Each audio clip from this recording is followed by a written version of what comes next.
Walking slowly and carefully down the ancient hallways, the heroes couldn't help but feel like specks of dust.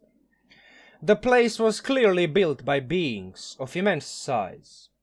The darkness surrounding them gave off an eerie feeling, and they couldn't even see the ceiling above them. "It's a bit dark in here, don't you think? Let's shine some light upon this dreary place," proclaimed Balasar, invoking the divine powers into his blade. His polished plate armor and copper-colored scales immediately reflected the radiant glow emanating from the weapon. "Whoever's in here, come out and let's play," he shouted into the blackness, his raspy voice reverberating deep inside. "Well, now that they know we're here, we might as well get ready right away," proclaimed Halvar, grabbing his trustworthy greatsword from the back. "Just remember what happened last time we did this. They might not be alone, so just be careful, okay?" added Lothian, in between bolstering his companions with protective magic. It didn't take long before familiar rumbling and trembling ground alerted the heroes to the presence of somebody, or perhaps something else inside. "Who dares step foot on the sacred ground of our forefathers?" a deep voice echoed from the other end. Yeah, you're all big and scary and all that. Boo, my legs be shaking. Come closer. Let me see your ugly face," replied Balasar, issuing a clear challenge. "You insolent maggot!" responded another voice, angry and irritated. Heavy steps, intertwined with hard metallic noise, shook the ground, revealing two huge fire giants at the edge of the light zone, each wielding two enormous shields. The heroes pressed forward and clashed with the hulking creatures. Blinding radiance, blazing fire, and huge chunks of sparking metal illuminated the chamber. With their impressive size and overwhelming strength, the giants pushed and shoved the heroes around like their puppies. However, the heroes would get up every time and slash at the giants' feet with ferocious force, combining all of their divine powers and magical prowess. Balasar's glowing shortsword was finding its way to the soft tissue way more often than its offhand twin. Dragonborn's nimble movement and masterful parries kept him mostly out of harm's way. Throughout the exchanges, not once did he stop pestering the giants, ridiculing their size and mocking their huge shields. Halvar struggled a bit more to get through the target's thick metal defenses with his clunky greatsword. However, most of his swings that found their way through echoed loudly, and the giant would grunt and yelp in pain. Lothian was channeling all of his healing powers towards the valiant holy warriors. The giant fighting Halvar was the first to go down. Moments later, Balasar took down his target as well. Heh! Not much fire left in these two, right? uttered Balasar, battered, bloodied and bruised, but with a huge grin across his dragon-like face. Alright everybody, hopefully you liked my somewhat clunky depiction of the events that unfolded in this imaginary scenario. So, if you like that, like, share, comment, subscribe, hit the bell button on this video. I'm releasing a steady flow of these types of videos on a weekly basis, at least I'm trying, so more goodies coming up in the future, so yeah, do all of that stuff. And you pretty much know what to do, it's not your first video. And if this is somehow your first time on YouTube, well, welcome, and good luck going down the YouTube rabbit hole. So, let's quickly explore what we have at hand here. Well, we have sort of a thematic build. Part thematic, part really good mechanically. So, in the true nature of the min-maxing stuff that we do on this channel, this is a min-max build, sort of like a power game, the optimized build, but not to the extent of sacrificing certain, let's call them role-playing aspects of the mechanical setup of this character. So yeah, with that said, let's just quickly go over what you can actually expect. Oh, and if you're wondering what those fire giants at the beginning of this video, what they actually were, they are from Volo's Guide to Monsters. You can find them on page 147. So yeah, there's the stat block, there's a little bit of lore around them, and you can pause the video, read it right now, or you can just open Volo's yourself and read it later. So, yeah, Herald of Hlal, or actually it is pronounced Hlal, sort of. At least that's how it's written here, and that's how I interpret this type of pronunciation transcription. Anyway, the Herald of Hlal. It's a Dragonborn, obviously. What other draconic, let's call him cleric acolyte would it be than a Dragonborn? So in this particular case, it's going to be a copper Dragonborn, sort of like half because of the storyline elements, lore-wise, and half because it's just cool to have a Dragonborn that spits acid out of his mouth. Not that we are going to be doing that very often, but still you can do it.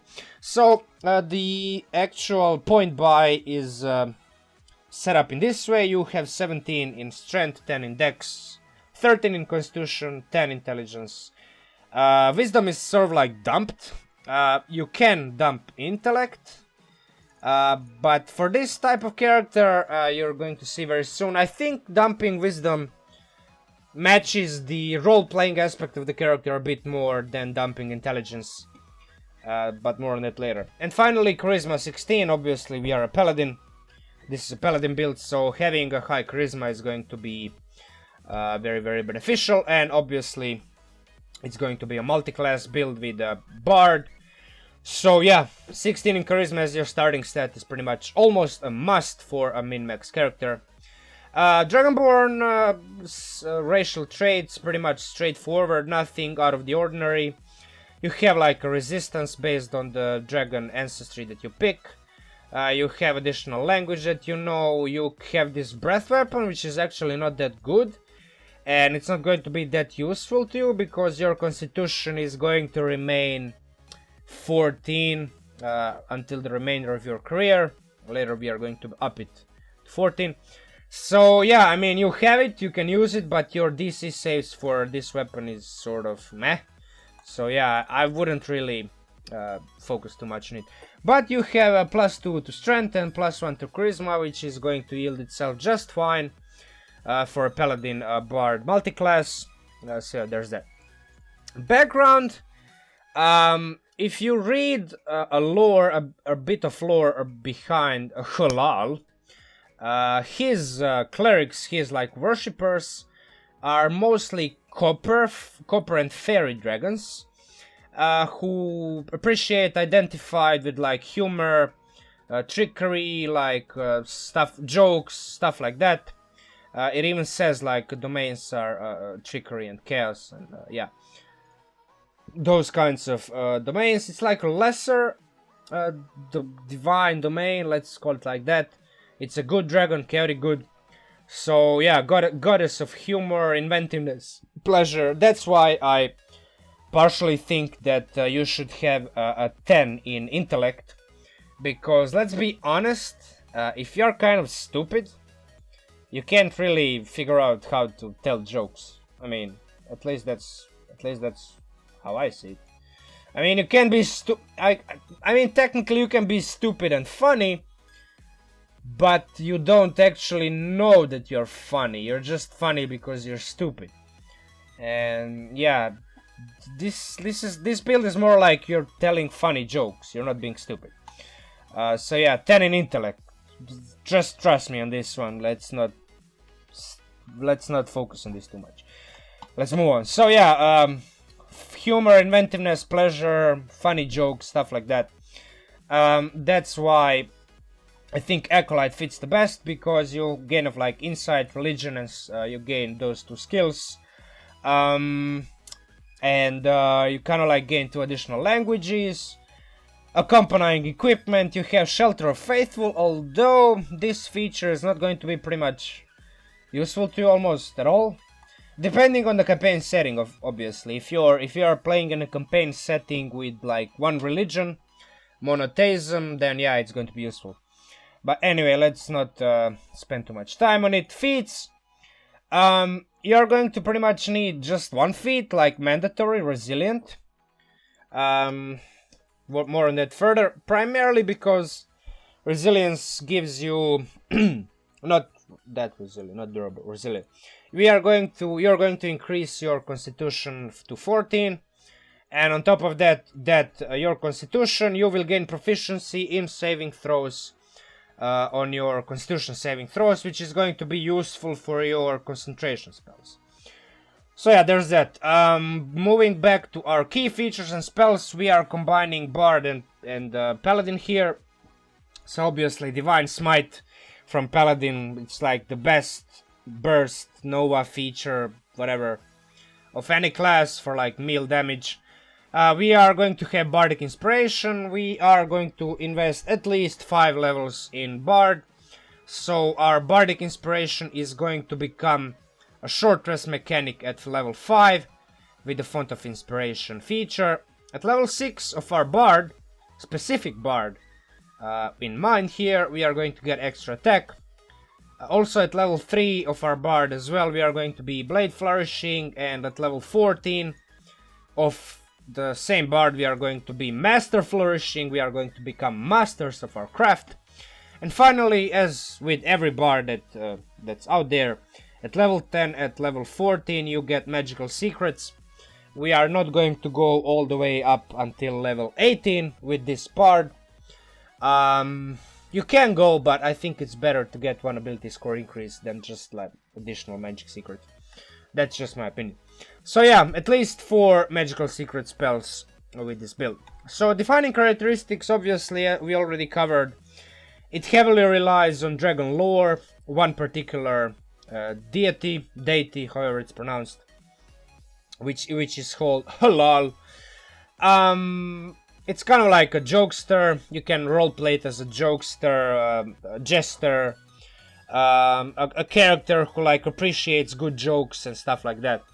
So yeah, subclass synergy. Obviously, Paladin and Bard mesh really well together. Bard is a full caster class, which just like on its own generically increases your Divine Smite potency significantly, because you get those higher level Divine Smites quicker than pure Bard.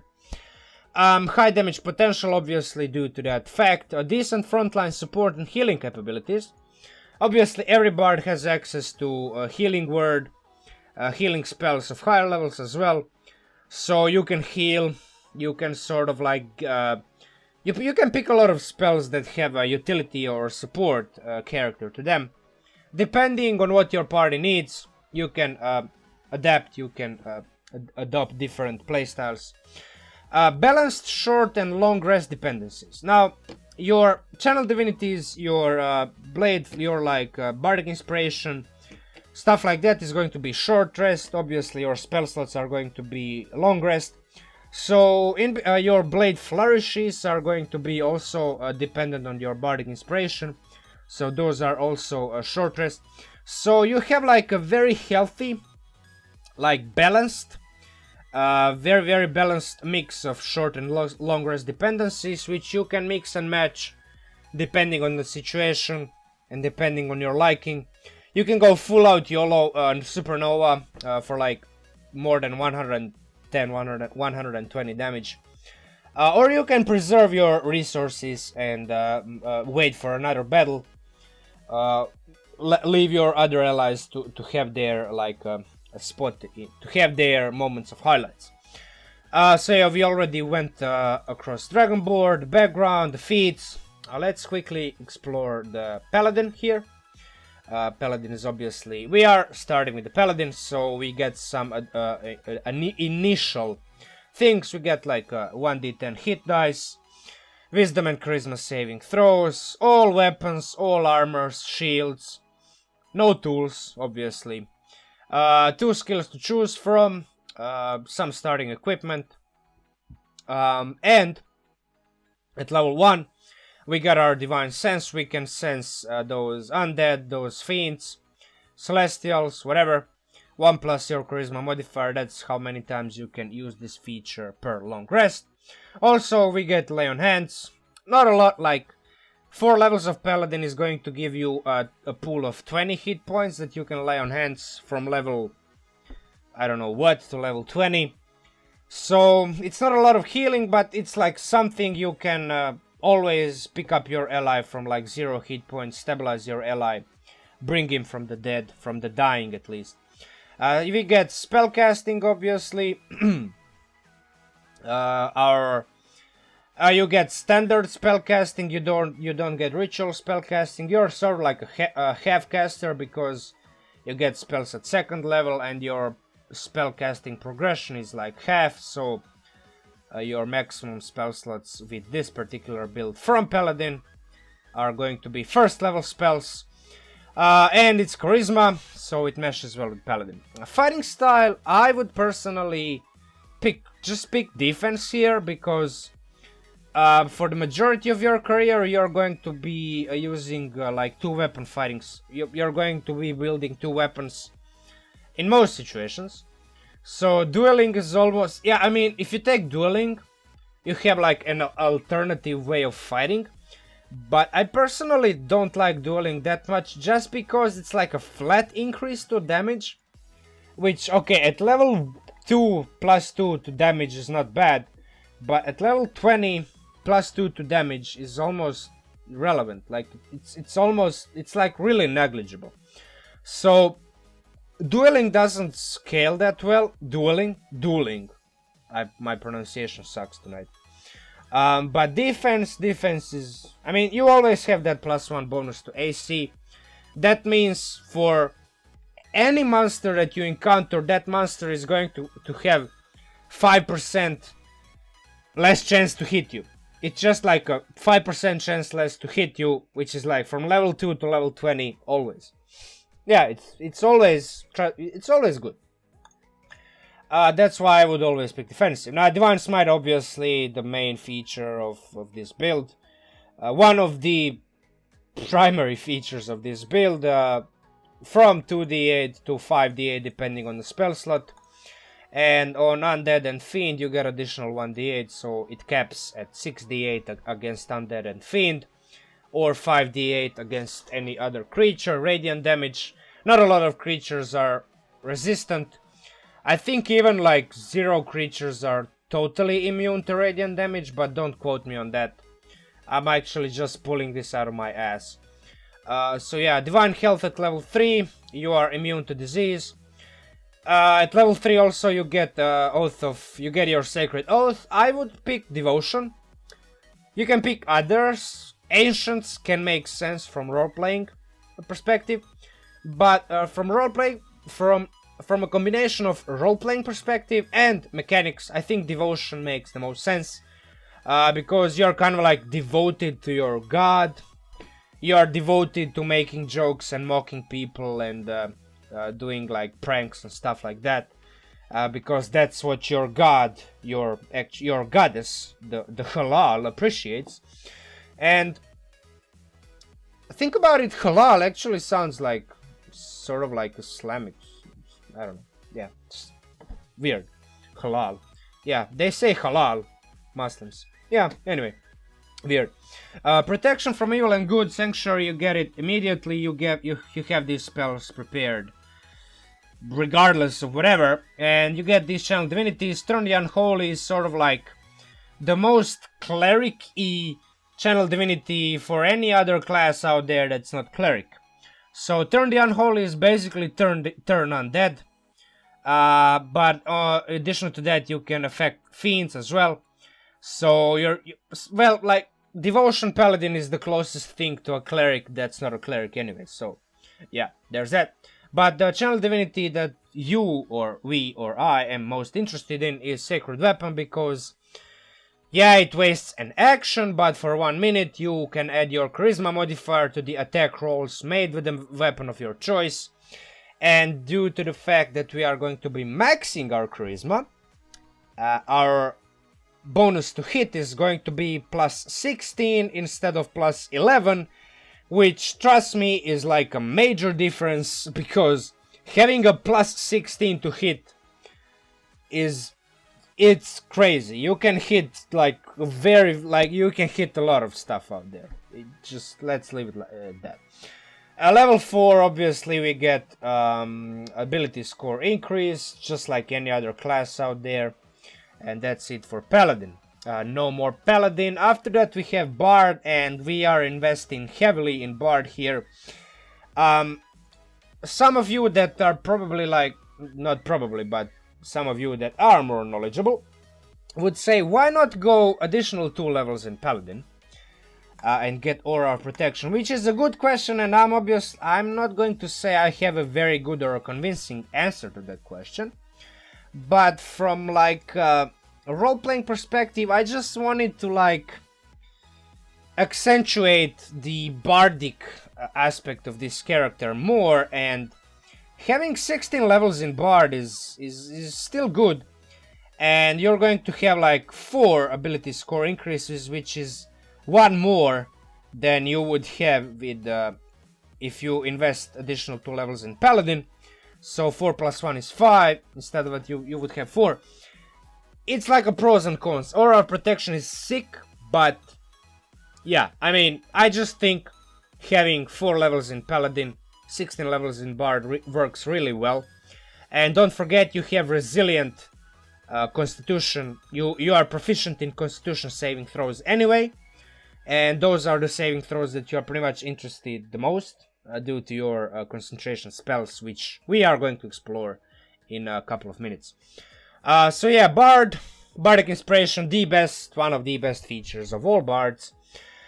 Just like a generic feature as it is, as a bonus action you can give your allies like this D6s, D8s, D10s up until D12 at level 15, which is really good. And at level 5 it becomes a short rest feature, so you can waste all 5 if you have a charisma of 20, because it goes of your charisma, and just short rest and waste another 5, short rest, waste another 5. Yeah, it's crazy.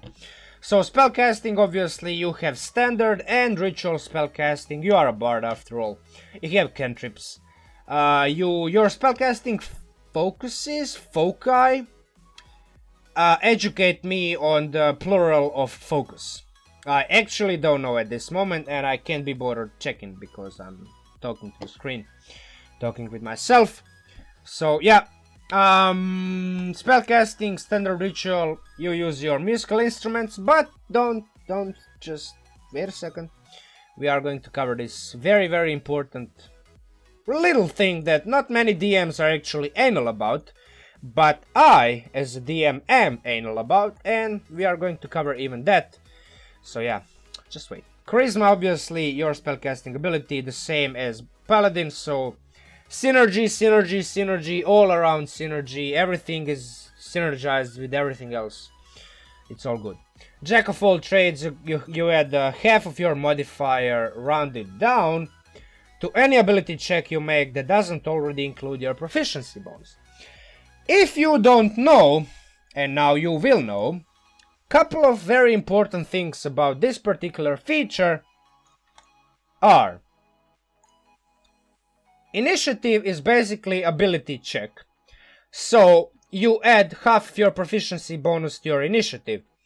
Your dexterity is 10, which is going to make your generic initiative +0, but due to the fact you have Jack of all trades, which adds half your proficiency bonus, it becomes a +3. God damn, it's all good, man. Great. So, back to all of these things. All of the other skills are, you add +3 to all of those that you're not proficient in. On top of that, one really good thing about... I'm kind of fluffling, I have like a spit in my mouth. I'm going to slow down and try to be composed. Anyway, back to the topic. One important other thing with this feature, you add half your proficiency bonus to, for example, counterspell or dispel magic spells. If you don't know, now you do. Yeah, it's actually really important, but more on that later. Song of Rest, second level feature again. A short rest, regain some hit points, not a lot of hit points. As you level up, it scales, not much. Always good to have because your bardic inspiration, all of those other things, your channel divinity is going to be short rest anyways, so yeah, why not? Level 3 bardic Bard College. We are going to take College of Swords here because we are going to take 2 weapon fighting style, which is going to enable us to add proficiency ability modifier, which is strength in this case, to the damage of the second attack, which is not much, but having +5 on the attack roll is much better than having +2 you would get from dueling, right? Even though you have like extra attack, but it's still like +4. This is just like flat +5. So yeah, 2 weapon fighting +5 to the offhand weapon attack if it hits. On top of that, you have one important feature here, which is bonus proficiency. This is irrelevant because you're already proficient in all armor and weapons, but this stuff right here for like just to make this particular build your build, if you hopefully adopt it, play it and have fun with it, is if you're proficient with a simple or martial melee weapon, you can use it as a spellcasting focus for your bard spells. Now, if you are wielding 2 weapons, if you are 2 weapon fighting, and if you are using strictly spellcasting rules from a player's handbook, they say that if you don't have a free hand for like somatic components and components, like material components, you cannot really cast spells. With this feature right here you can, because if you have a weapon and you're proficient with it, you can use it as a spellcasting focus, and spellcasting focus enables you to replace material components, and you can also do somatic components with it. So yeah, it's all good. It's all good with this feature. And if you have a DM who is like a little bit anal, a prick about these rules, well, not a prick, just methodical, systematic, detailed, pedantic about rules, with this feature right here, you're okay. So yeah, with that out of the way, the main feature of the low level sword bard are blade flourishes. Now, blade flourishes give you an alternative way of using your bardic inspiration, on top of increasing your walking speed by 10 feet. So whenever you take the attack action, your walking speed increases by 10 feet, which, well, granted, is not going to be that useful to you, but sometimes, for example, if you are in a very tricky situation, you can use mobile flourish, and you can push the target 5 feet away from you, and even more depending on the number you roll, and then you move the target away from you, and with the 10 feet additional movement speed, you have a total of 40 movement speed, and now your target is like 10 feet away from you. You move 40 feet away from him, so the distance between your target and you is like 50 feet, which is actually a lot. Most targets would actually have to spend their movement and their action to reach you, which is really going to help you against melee targets. For example, if you are low on HP. Yeah, this is... Don't ignore this, even though this is not the primary focus of this build. So yeah, if the weapon that you make as part of the attack action hits the creature, you can use one of the following blade flourishes, and you can use only one blade flourish option per turn.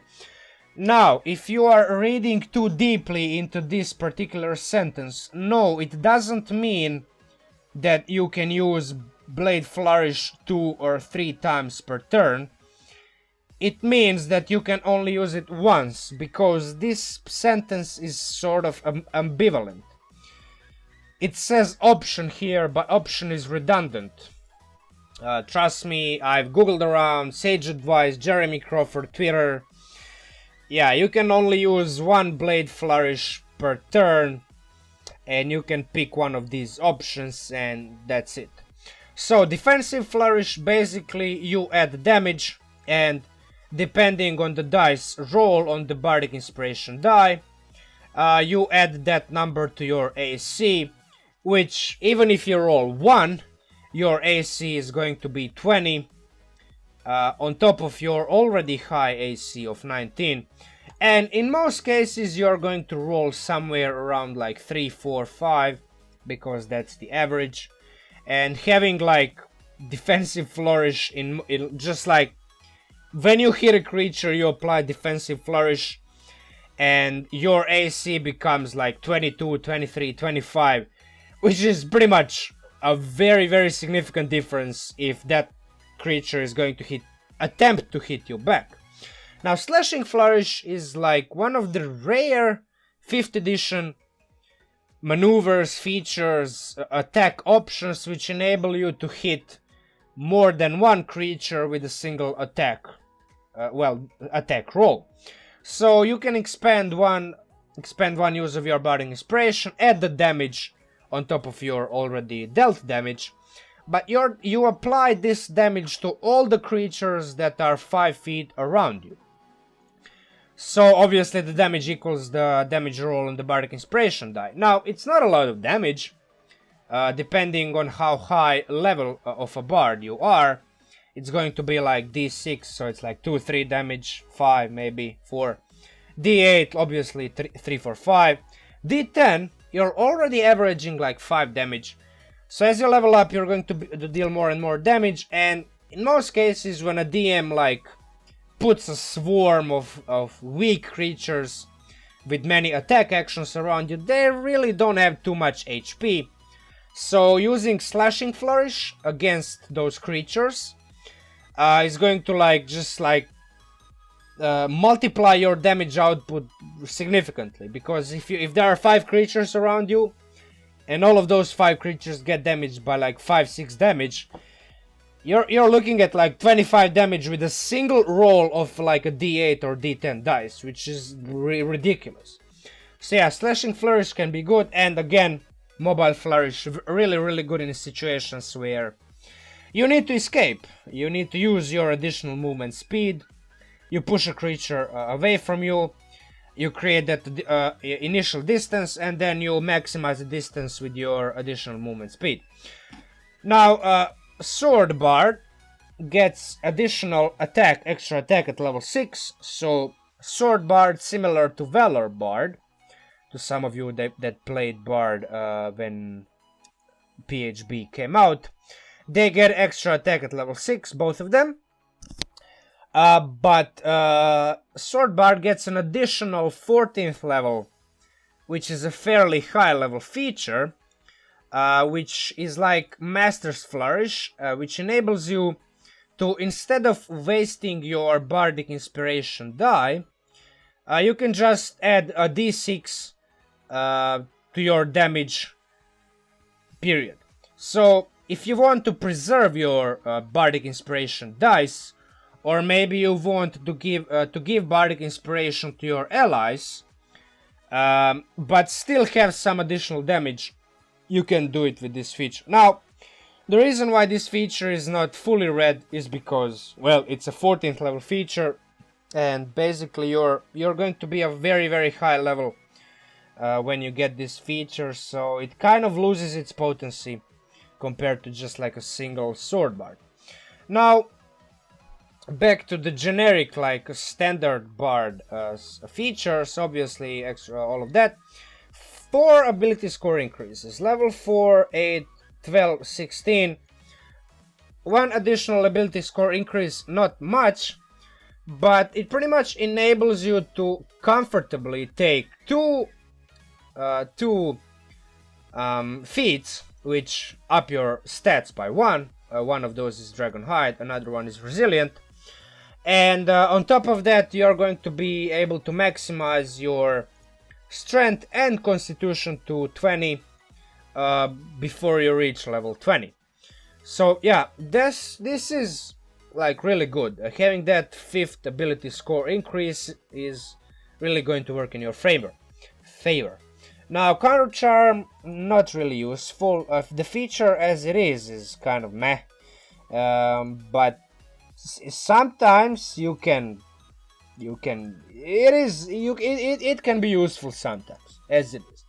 It's just one of those bard features that is, alright, I have this, but it's like, in most situations, not really, it's not like you even have it. So yeah, Magical Secrets, I don't know, this is probably the most important feature of Bard for this particular build, because you're going to take a couple of really powerful spells which are going to push this build beyond the scope of just features that synergize with each other. So let's quickly go back to the feats, because I skipped one feat that I wanted to briefly mention, and that is Dragon Hide.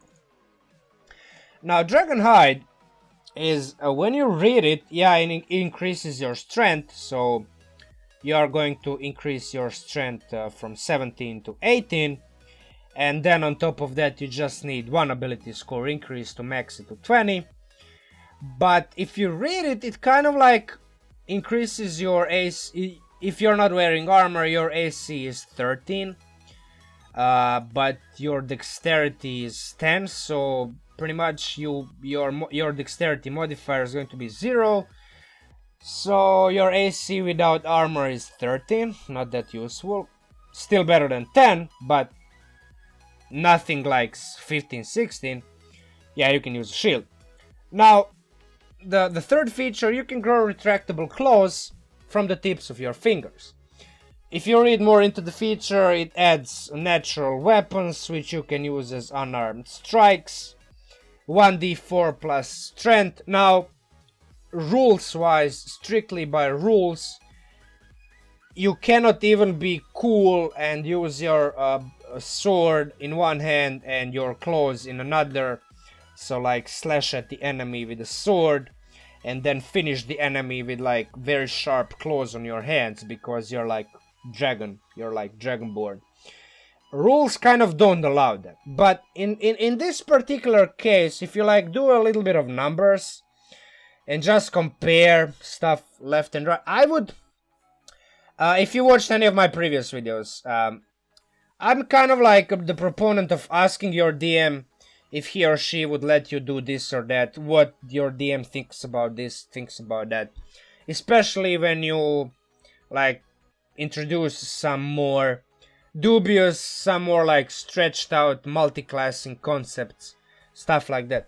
So asking your DM to let you use claws as a 2-weapon fighting weapons, because the rules specifically say that if you want to fight with 2 weapons, you need to be wielding weapons that are light. And the only light weapons in 5th edition Dungeons and Dragons are short sword, scimitar, like a couple of those simple weapons like hand axes, daggers. So natural weapons are by definition not light. But if you think about it, if you compare the numbers and just what makes sense without breaking the game, having your claws extended from your fingers is actually much lighter than wielding a short sword in that same hand, because a short sword, even though it's a light weapon, it still has some kind of like a weight to it. It's like 2 pounds or maybe even 3 pounds, I don't know, doesn't even matter. It's a light weapon. So just ask your DM if he or she would let you use your claws from the dragon hide that you get from the dragon hide feat, as your 2 weapon fighting weapons. I mean, even if you like take the numbers, the natural weapons, the claws that you use as the weapons, they deal 1d4 plus strength. Short swords, which are perfectly allowed, deal 1d6 plus strength. So you're sort of like almost nerfing yourself. It's not much if you want to use like your claws instead of short swords. So you're practically it's not even ruining any balance. If your DM allows it, nothing is actually going to be ruined. If anything, your character is going to be a little bit less powerful than if you followed rules like strictly by definition. So yeah, I mean, this is kind of cool. If you're wielding a weapon in one hand and you have like a claw in your other hand, you can just like slash with the weapon with a short sword and then use your other hand with your retractable, extendable claws to like slash across the face of your victim. I think it's just cool. I think your DM, if your DM is like fun oriented, not so much like anal about rules, he or she is going to let you. It's like just make the point, and it's perfectly reasonable to let it. I would personally let this fly in my campaign anytime, any day or any night of the day, which is weird. Yeah. So yeah, that's about it, feed. Just like that's what I think. We already went about resilient. We are going to touch upon it again. Constitution by 1, so make it a 14. Your ability modifier is +2, so you get 1 more hit point as you level up. When you roll hit die, that, and you gain proficiency in the saving throws, so you are proficient in Constitution, and that proficiency in the Constitution saving throws is going to matter very, very soon. We are going to explain it. Now, cantrips, we get bard cantrips. Paladins obviously don't get cantrips because they are half casters. So very quickly, Vicious Mockery and Minor Illusion make perfect sense with this build, both mechanically and like thematically from the role-playing perspective, because Vicious Mockery is sort of like it makes the role-playing aspect of your character, it turns it into a mechanical aspect. Now, yeah, granted, it's not a lot of damage. It's a 1d4 psychic damage, and it's a wisdom saving throw. So it's dependent on the saving throw, and even if the monster fails, it's still like very low damage.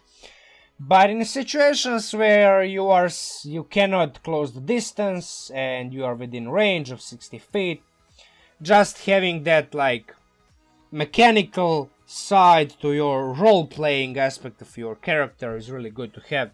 And Vicious Mockery in general is one of the most fun cantrips to have as a bard or as any character out there. Minor Illusion, depending on your DM and depending on your own imagination, you can do a lot of pranks, you can do a lot of jokes, you can do a lot of funny stuff with this cantrip. Because it's an illusion, you can make whatever you want with it, a sound, an image. So yeah, with your imagination and with your DM's approval, this can be powerful as well. Now, I think for your third and fifth and fourth cantrip, because bards max out at 4 cantrips, Prestidigitation Mage Hand make the most sense for your third cantrip, I think, because Prestidigitation is sort of like that beginner novice cantrip that you can do all of these magical effects. And you can do fun stuff with this. You can still like do some kind of like mind tricks and stuff with it. If you are inventive, if you are creative. And it's also a bit of a utility because you can clean or soil an object no larger than 1 cubic foot. So if you ever become dirty, and you can just like strip out and clean all of your clothes in like 6 seconds with a single use of this cantrip. Mage Hand is obviously very useful for manipulating objects that are no higher or no more than 10 pounds in weight. Message and Friends are a little bit like less tactile, less tangible cantrips. If you want to be more on the mind gaming and utility side, these two can fill that void perfectly. So you can pause the video and read them yourself. I would personally take Message, but Friends make sense as well. So yeah, there's that. Now, first level spells, Paladin, obviously, as a 4th level Paladin, you are going to max out at first level spells, because those are the spells that you have as a pure Paladin. So, back to the spells. You have Protection from Evil and Good and Sanctuary always prepared. Sanctuary, you can always protect one of your allies, or maybe even yourself. And Protection from Evil and Good, depending on the campaign, is going to be more or less useful, but yeah, the spell as it is really powerful. Unfortunately, it's a concentration, so if you cast it on yourself or on somebody else, you're not going to be able to use your more powerful higher level spells that are going to deal damage or do other very powerful effects. But it's always good to have in your arsenal, and it's free. Now, Bless is, I mean, we talked about it in many of my previous videos. Is one of the best first level buffing spells. As it is, you add a 1d4 to your saving throws and attack rolls. And as it is, D&D 5th edition and D&D in general incorporates a lot of saving throws, a lot of attack rolls, so this spell is always useful to have. And I would, as a Paladin, as a Cleric, always have this spell prepared. Some other spells that you can sort of like have mechanically good and from a role-playing perspective that makes sense. Command. It's always good to be able to command creatures that you're fighting to drop their weapons, approach, flee, make them prone, stuff like that. It's a wisdom saving throw. It doesn't affect undead. Doesn't affect if the creature doesn't understand the language. But for the first level spell, it's really good. So yeah, I would have it prepared. Cure Wounds. A bit more healing in a pinch when your allies need a bit more HP. Always good to have prepared. Now, Divine Favor is one of those spells that's sort of really good at the beginning, but later on, as you gain better spells, becomes less efficient because it eats your concentration. And as we all know, concentration spells, you can only have one concentration spell active. So in the beginning, adding 1d4 radiant damage on your hits is going to be useful because you're going to be dual wielding 2 short swords. So that's if you, for example, hit with all 3, it's a 3d4 radiant damage, which is really useful. So as a 2nd level Paladin, a 3d4 additional radiant damage is good. As a 20th level Bard Paladin, not that good. But yeah, pick carefully. Thunderous Smite, in a sea of smite spells, well, there are only 3 at the first level. I think this one makes the most sense because it's sort of like an extension of your already limited, well, not limited, minor capability to affect your battlefield. So if we go back to our Bard and see the stuff that we can do with the swords, you can sort of like push the creatures away from you. And with Thunderous Smite, you can deal a bit of extra damage.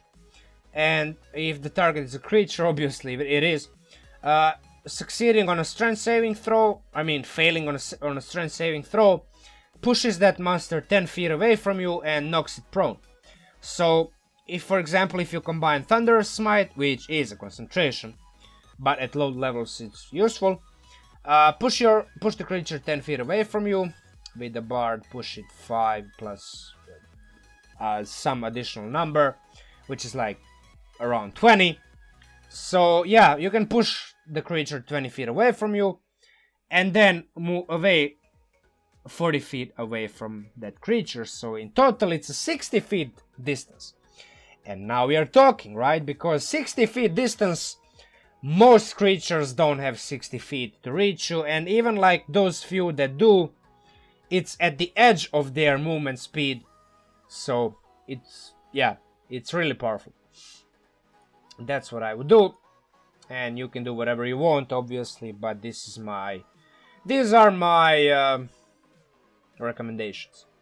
Now moving on to the bard. Healing word, obviously. Healing spell, what else? Is like, you need some healing anyway.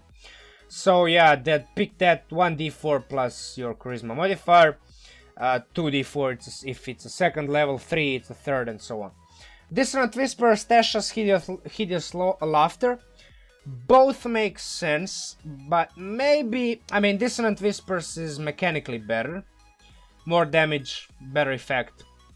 Tasha's hideous laughter is maybe from the role-playing perspective just like better pick, because Dissonant Whispers is more on the side of sort of like frightening the creature. It doesn't say in the spell that you frighten the creature, but if the creature fails the saving throw, you deal psychic damage and the creature must move away from you.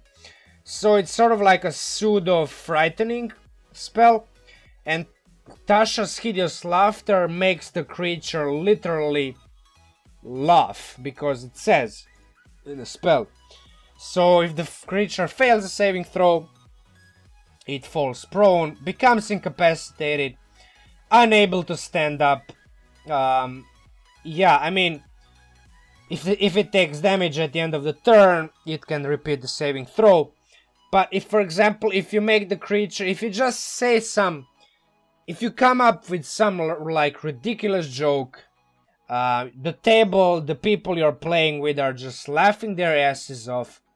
This is the spell to cast, because it perfectly emulates the stuff the joke that you said in real life, and it translates into the game mechanic feature. So yeah, I mean, from that standpoint, kind of this spell makes more sense.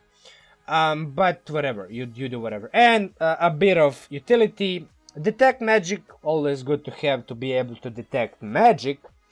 But maybe if, for example, you have another character who has detect magic, because a lot of classes have access to this spell, comprehend languages can be good, because you can understand any spoken language, and if you touch the surface of a book or a scroll or like a pergament or whatever, you can understand the language written as well. So yeah, a bit of utility is always good to have. It's not all about damage. Now, second level spells suggestion, hands down the best second level spell from this list. Just so many uses for this spell. It depends on your creativity. It depends on how out of the box you can think. And yeah, now if there's a build to take Magic Mouth, it's this one. The spell itself is kind of, I mean, it's ridiculous. The spell is just like, what the heck, right? An object that isn't carried delivers a message, you speak, and like you can read the spell.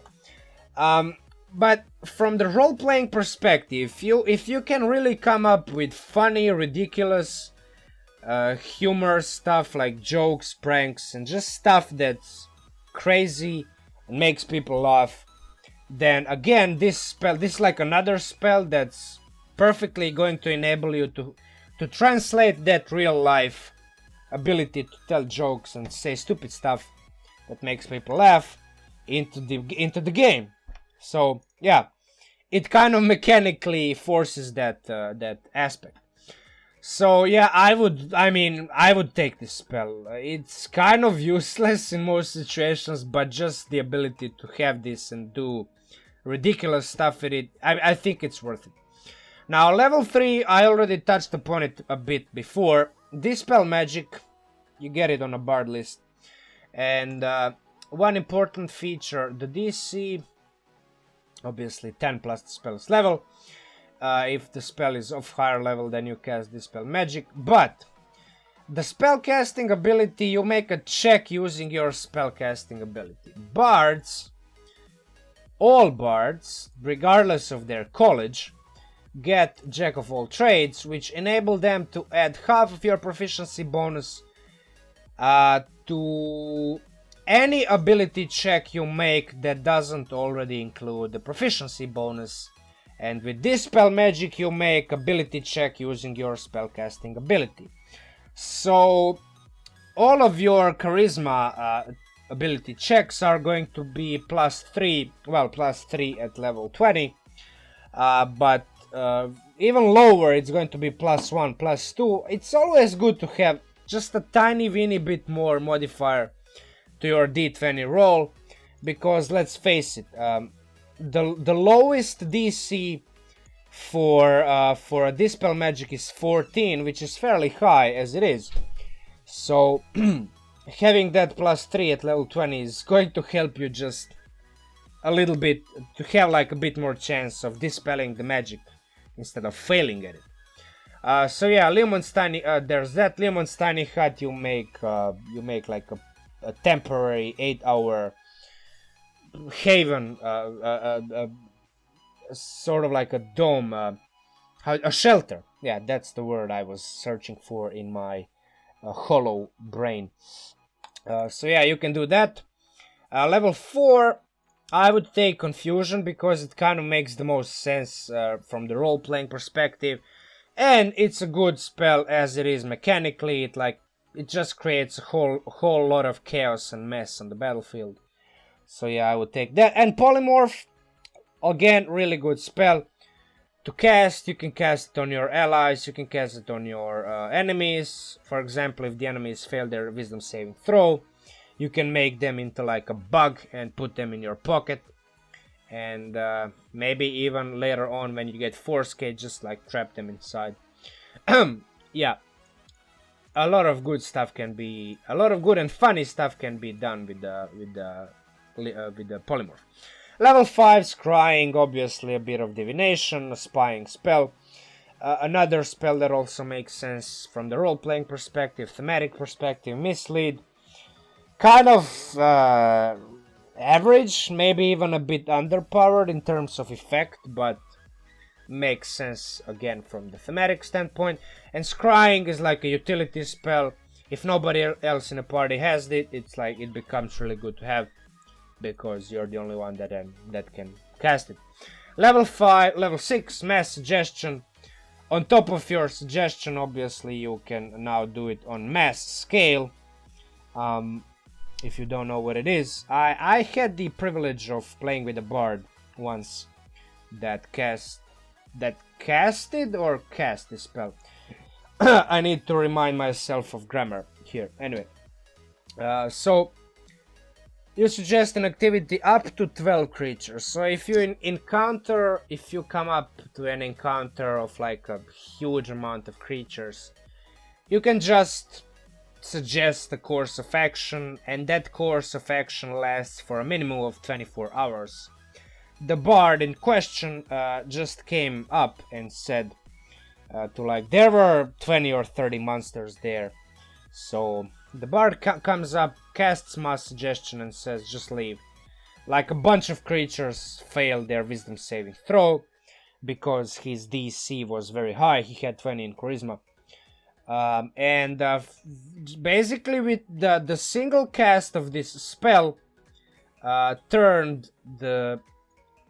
What's this? Wow, okay. I messed up something. Okay, there we go. The single cast of like the single 6th level spell turned a deadly encounter, what was legitimately a deadly encounter, into a walk in a park, a cakewalk. So yeah, take this spell. Otto's Irresistible Dance. It's just like a perfect spell to take for this build. It's kind of okay mechanically, because you force somebody to have this. It's just like somebody needs to dance. That's what it says. You force it, and due to that fact, that creature has disadvantage on dex saves, disadvantage on attack rolls. Additionally, every other creature that attacks it has advantage on the attack rolls, so it's kind of like a buff and debuff in a single spell, and it's a perfect thematic role-playing match to your character. So yeah, I would just, this, like, nothing else makes more sense than this spell. So there's that. 7th level spells, Force Cage, really good to have. You just like imprison somebody for like 1 hour or something. Doesn't have to be a humanoid. Project Image, all high level illusion spells can be powerful if you have a creative DM who lets you play with your high level spells and who doesn't just downright says it doesn't work. So yeah, I would take that. Level 8, Feeble Mind, the only spell, pretty much the best spell on the Bard's list. Well, all of these spells are good, but Feeble Mind makes the most sense in terms of role-playing thematic perspective, because I like playing mind tricks. And yeah, I mean, it's got a really good effect, some kind of damage, and you make that creature very stupid and very, very unconvincing. Cannot cast spells, activate magic items, doesn't understand language, cannot communicate. Yeah, it's a 8th level spell. It has to have a powerful effect. So yeah, that's that about spells. Now moving on to the magical secrets. Now, where did I get this? Why didn't I prepare this beforehand? Never mind. We are just going to big bees. Okay, this video turned into a 1 hour monstrosity again, but I'm just not going to attempt to shorten it again. So yeah, if you're watching up until this point, hats off, you have a lot of patience, so yeah, good job. And if you spent 1 hour on my video, by this point you should just click all the likes, shares, comments, subscribe, just do everything. Like, share, comment, subscribe, hit the bell button. You know the drill. So yeah, Big Beast Hand, probably the best spell to take with this build. Like, thematically makes the most sense because you can like do funny stuff with it. Mechanically very powerful, and it's sort of like funny if you imagine a large hand, which like a large hand with in a clenched, in a fist-like manner, just like hitting stuff on the battlefield, moving 60 feet left, right, center, grappling creatures, like moving them, putting barriers between you and other creatures. Yeah, I mean, it's probably the best spell to take. Now, there's one other spell that I would also take, which is on a Paladin's list. Not kind of average, maybe even a bit underpowered, but kind of makes sense because you are a Paladin after all, and you are devoted to your goddess, the Hlal. So Holy Weapon makes the most sense, deals a little bit of extra radiant damage, one of the lesser resisted and immune damage types. Makes your weapon a magic weapon, and you also emit 30 feet bright light and 30 feet dim light light around you. And on top of that, if you get surrounded by hordes of undead zombies, you can just, as a bonus section, explode your weapon for 48 radiant damage on a failed saving throw, or half on a success. Also, you can blind, stuff like that.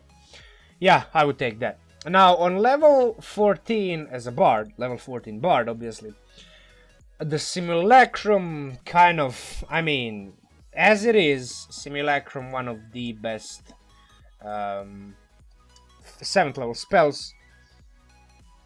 Why is it not? Why is it not? God damn. That doesn't matter. It's here. Anyway. So yeah, one of the best spells, just like, I'm not gonna read it, but you create a duplicate of yourself which has a finite amount of resources, And if you have a bunch of gold, you can even keep him, it, or whatever it is, alive indefinitely. In theory, it's very expensive, 100 gold per hit point. But yeah, I mean, if you create like a 14, it's like at that point, it's like 18th level duplicate of yourself with like a bunch of spell slots, bardic inspirations and stuff like that. It's like, yeah, if you're going to kill a final boss, this is the spell to cast. And yeah, it lasts until Dispel. Unfortunately, Dispel magic kind of negates it, but still it requires a 7th level Dispel magic casting of a Dispel magic for a guaranteed Dispel. And if it's casted on a lower level spell slot, it's a DC 17 to a Dispel. So yeah, very powerful spell. I would take it. And another spell that I would take, let's keep this tab open a little bit more, is let's see if I have it, reverse gravity. There we go, reverse gravity, 100 feet range. Huge. I mean, it says in the name, you reverse the gravity, up is down, down is up. What's going on? Yeah, so yeah, has a fairly decent radius, 50 feet, decent height, and you can do a bunch of funny stuff with it. So progression wise, I would personally say this build comes online somewhere around level 5, because you are going to invest 2 levels in Paladin, obviously for that Divine Smite primarily. You get Divine Fighting Style, a bit healing, you can detect evil, and you get some spells. At level 5 you have your Bardic Inspiration, you have 3 levels of your Bard, which multi-class wise enables you to have, let me see, multi-class enables you to have I think 3rd level spells at this point. Yep, I'm right. So 2 levels of, no, actually, yeah, so 2 levels of Paladin is like level 1 of multi-class, so additional 3. You have like 4-3, which is still good. A bunch of Divine Smites, Bardic Inspirations, Jack of all trades, Song of Rest, Expertise, obviously all of that, bonus proficiencies, very important. You can use your weapon as a spellcasting focus, so if you want to cast those bard spells, you don't have to wield the musical instrument. Additional fighting style, Blade Flourish and Resilient Feat at level, Resilient Feat at level 6. Blade Flourish. So at level 5, you have your Blade Flourishes, so all of these stuffs. Not Setar, where is it? Yeah, you have these 3 things. You have your Divine Smite. So at level 5 you are already dealing a fairly decent amount of damage just by combining these two, Divine Smite with Blade Flourish. You are you're like adaptable. You can bump up your AC. You can deal with like multiple enemies surrounding you. You can push the target away from you if you are, if you want, like for whatever reason.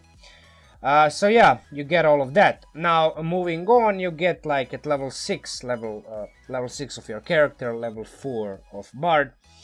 You take the, I would personally take Resilient Feat first, because at this point you can already prepare some of those concentration spells. For example, Paladin's spells, I don't know, like Divine Favor, Thunderous Smite, even Dissonant, even like Detect Magic, all of these spells, concentration spells. So I would take Resilient just to have like proficiency in Constitution saving throws, which you need to throw every time your concentration is contested.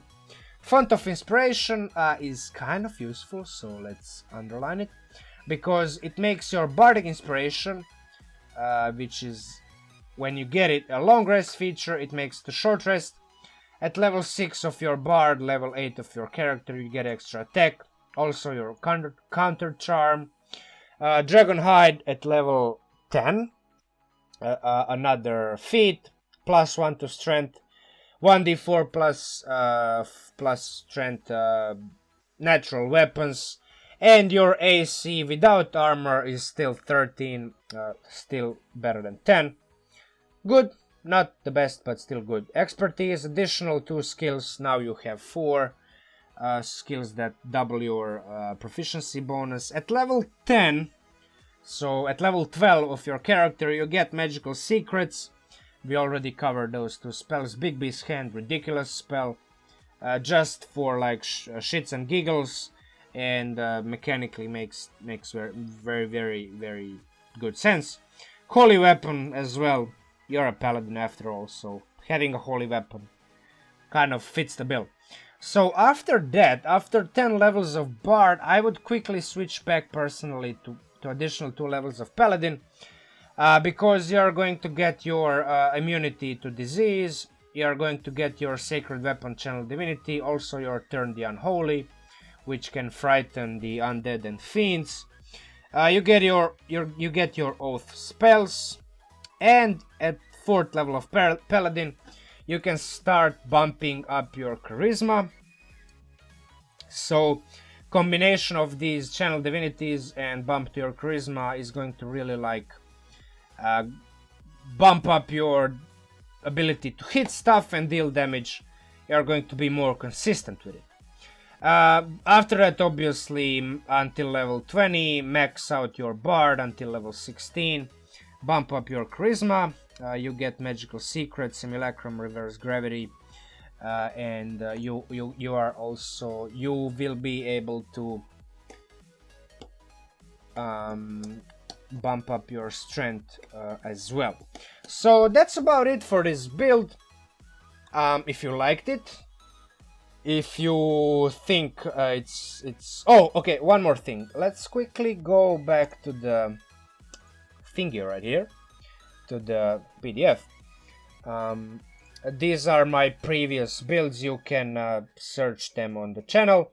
This is like the ultimate healer, which is a life cleric. I think it's shepherd druid, and this is champion fighter 3 and paladin of vengeance 17. It's a vengefully critical smiter, I think. That's what the video is called, so you can go back and watch them if you haven't already.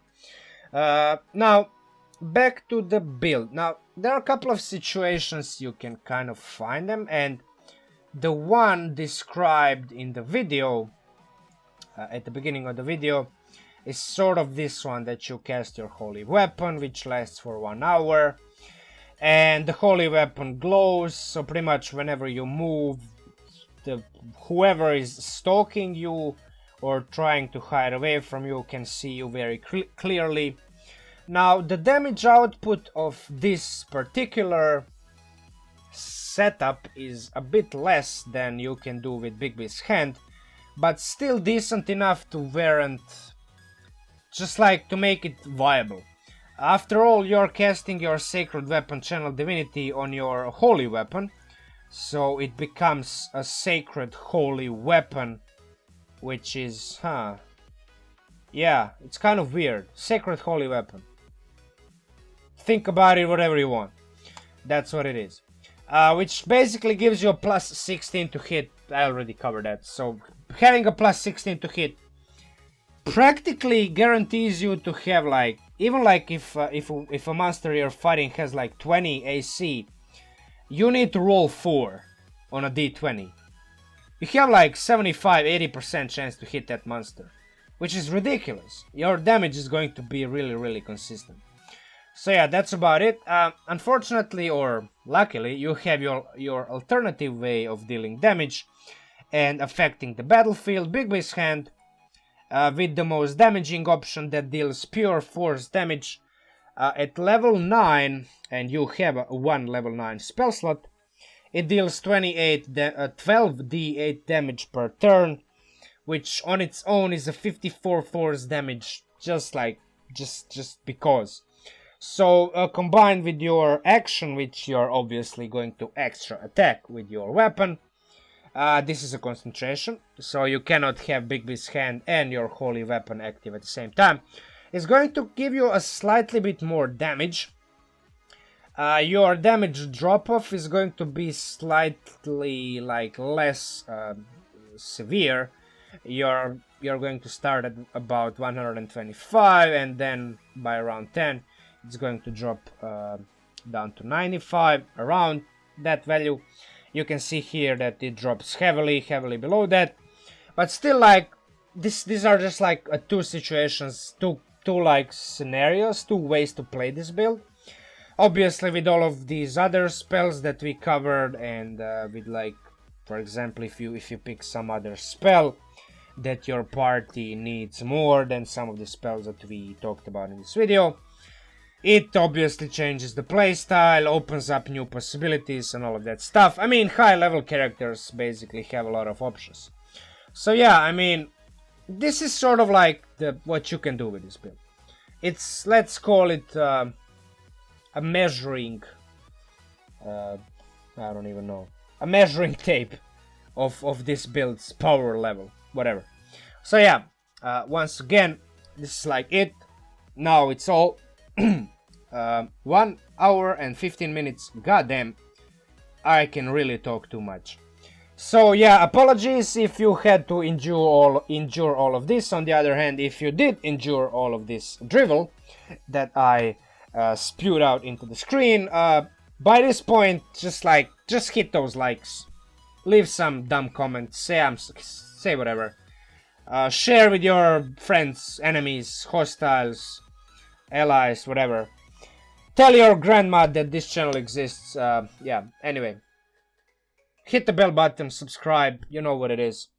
Until next time, MinMax Munchkin out, and yeah, see you soon. Talk to you soon.